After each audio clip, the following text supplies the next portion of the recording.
আমি মূলা দিয়ে আলু দিয়ে আর শুটকি দিয়ে রান্না করব। তো অনেকে মূলা গন্ধ লাগে খেতে পারেন না, সেজন্য আমি এটা একটু ভাপ দিয়ে নিব 5-6 মিনিট, তারপর আমি এই রান্নাটা করব। আমার সাথেই থাকুন।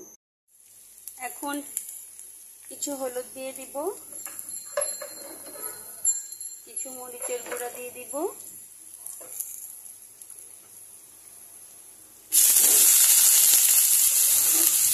আলু দিয়ে দিব,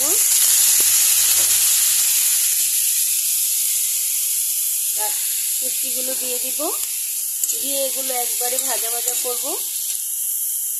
আমি একটু ঝাল কম দিয়ে রান্না করছি, সেজন্য মরিচের গুঁড়াটা আমি 1/2 চামচ দিয়েছি, হলুদও 1/2 চামচ দিয়েছি। আমার একটু প্রবলেম আছে, আমি বেশি ঝাল খেতে পারি না, একটু প্রবলেম হয়ে গিয়েছে।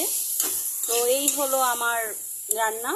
সবার শেষে এটা সিদ্ধ হয়ে আসলে আমি ধনিয়া পাতা দিয়ে নামিয়ে নিব।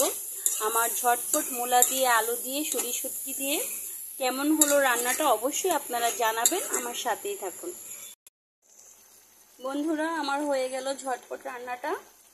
আবারও বলে দিচ্ছি, এখানে আমি শুটকি দিয়ে মূলা দিয়ে আলু দিয়ে রান্না করেছি।